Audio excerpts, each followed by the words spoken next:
Hello, everyone. On behalf of Character Media, I'm Leanne Kim, and today we are bringing you a story of hope and inspiration during this COVID-19 crisis. Community Feeding Community is a grassroots effort based in Little Tokyo, which is in downtown Los Angeles, to help feed impacted hospitality workers while also helping restaurants. Joining us now are the organizers of Community Feeding Community. We have Kristin Fukushima, Managing Director of Little Tokyo Community Council. We have Nancy Yap, Vice President of Development at LEAP, Leadership Education for Asian Pacifics. And we also have James Choi, owner of Cafe Dulce, located in Little Tokyo. Thanks you guys so much for joining us. Now, the three of you got this program off the ground pretty quickly to address the urgent needs of Little Tokyo. So as a result, you guys are now essential workers on the front lines. Kristin, let's start with you. Can you tell us a little bit more about Community Feeding Community? Community Feeding Community is one of the many initiatives right now in Little Tokyo. So this one is dedicated to supporting both restaurants and small businesses by being able to buy meals from them, and those meals are then distributed to folks whose jobs have been impacted by COVID-19 business closures. So I think our first goal and aim was hospitality workers, but as we see layoffs happen across the board, including nonprofits, arts and cultural institutions, we definitely want to make sure that everyone in our community has a chance to have a delicious meal available for them. And so it really is this full circle, holistic picture of how does community support each other. Now, you guys have had, 2 or 3 distribution meal days under your belt. So tell us a little bit more about, based on what you have experienced so far, how often do you plan on offering the meals? And, what is your ultimate hope for the program? We just did our 3rd distribution because we started Wednesdays. The community has been really generous and really thoughtful about contributions to the program. We just recently were able to raise over $45,000, which I think for us, again, we have 50 businesses we're trying to help out. So we're trying to be thoughtful about what that means to both of the people we're trying to impact, right? So businesses and the folks picking up meals. We've discussed increasing to another day just so that we can help people all the way through the week. And then also thinking more about what are the things that the small businesses need in order to keep going. Let's talk about the impact of Little Tokyo. James, you've been part of that community. You're a small business owner there, and you're also one of the organizers of this project. Can you tell us from your vantage point as a small business owner how you have personally been affected and how you've seen your colleagues in the small business community there affected as well? I think that's the hardest thing is if you look at a lot of the small business owners, they don't want to lay off their people, but you're kind of forced to because a lot of people have shifted their position and they're doing takeout because that's what's required, and we're doing delivery and what have you, but it's just not enough in terms of volume. I mean, usually in Little Tokyo, you see all the nonprofits, all the federal public defenders, all the different businesses and residents coming and going from Little Tokyo. And so you have so much of that supports all the businesses. But because that's completely gone, there's only so much takeout and delivery that people are going to order from you. And there might also be a lot of people who actually are not doing takeout because they're still a little bit afraid with this stay-at-home order. And as those ease up, let's hope that there will be more people who will know, hey, these businesses are open. I was surprised to learn that I was told about 50 restaurants that are still open for takeout every day. I think the number we usually use is about 400 businesses, 250 of them ground floor. So when we say Little Tokyo has 50 to 60 businesses still open, that sounds really amazing and impressive, but it is such a drop in the bucket as far as what that whole picture is. And I think in part for why Little Tokyo is so impacted is because we have an older business generation. Little Tokyo has a lot of legacy historic businesses, which therefore means their ownership also tends to be a little bit older. For a lot of folks, they are immigrant or English as a second language. So all the pivoting and adapting that businesses have to do right now to go completely to take on delivery or to go online and virtual, it's just a bit harder for businesses in Little Tokyo.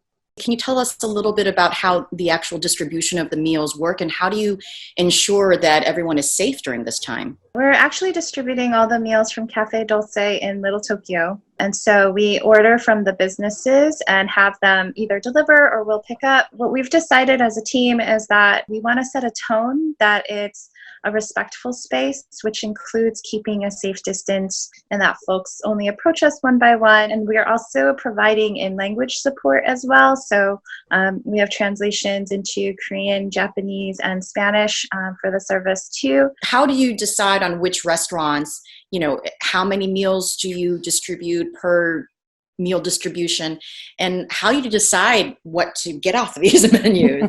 Little Tokyo Community Council has been working a lot with the Little Tokyo Service Center, which they are the ones who have the 2 Little Tokyo Small Business Counselors. So the 3 of us get together all the time, well, now virtually, and just really talk through, based on our assessment of talking to business owners about how their peers are doing, and really thinking through the full landscape of what are the different business support programs out there, and then how do we try to provide as much coverage as possible to all these businesses. It was also very impressive to hear how quickly you were able to get this program off the ground within a week, I understand. What do you attribute to the agility and the flexibility that the 3 of you have together to be able to start a program like this so quickly? James, with a few of our other friends in Little Tokyo, had actually started us on a journey called Haunted Little Tokyo in October. So we've done 3 of them as a community, and it's a month of events that ends in a block party. So we had a lot of opportunity to work as a team on a lot of moving parts. And so when this happened, we just knew each other well enough to also trust one another and challenge one another in the rough spots. Over the years, I've been able to get involved with Little Tokyo and then LTCC. And so when something like this happened, it wasn't like we were all meeting each other for the first time, or we had to figure out the mechanism in terms of like, how do we operate this through LTCC? We've kind of already done that through Haunted Little Tokyo. So it was just like, hey, we already have done something that can operate similarly. Let's just start it. What I would add, just very quickly, is also that James is on my board, and that really helps. And Nancy and I are both with the Arts District Little Tokyo Neighborhood Council, and our president was looking for a way to support the neighborhoods. And so we were able to say, this is a program that we're trying to get started.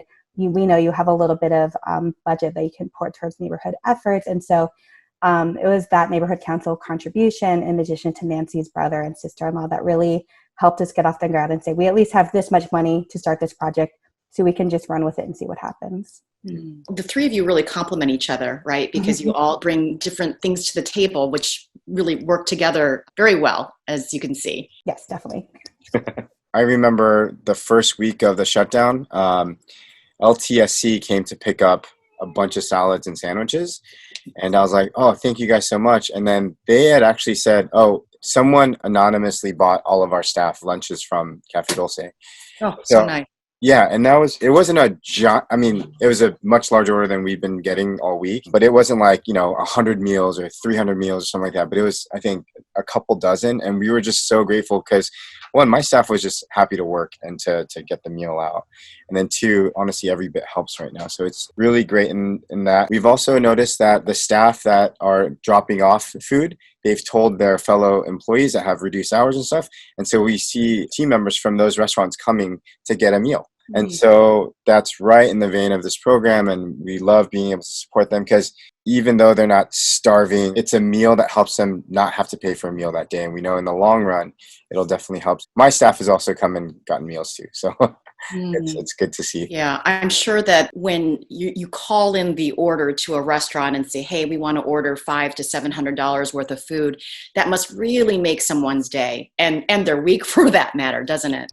Yeah, no, and and then I think I want them to know that, again, this isn't charity. This is literally businesses have always supported us as a community I can't think of how many times I've asked businesses for a donation or for a raffle item or all these things you do when you're in the nonprofit hustle. And to be able to come back and support them now when it's their time of need just is really meaningful. And so when they are grateful, I'm like, this is what you've done for us for so long. It's time for us to pay it forward. Right. But these are uncertain times. We don't know how long this crisis is going to last. So Nancy, could you tell us how people who are watching this, how can they help? So they can donate to our program. We are hoping to be able to provide more meals. We're also hoping to be able to also tell the story of Little Tokyo. So you can not only just donate, but you could also share your memory of Little Tokyo wherever you are and using the hashtag #LoveLT. We're just trying to make sure that we can actually stay open, stay supporting folks through this, and we're hoping to have the funds to be able to do it. Because of Little Tokyo, it fundamentally changed the way I see businesses and how it should operate within a community. And so for that, I'm forever grateful to Little Tokyo. Well, thank you so very much, Nancy, Kristin, James, for the important work that you're doing. You guys are role models, and we wish you all continued safety and success with your program. Thank you so much for having us.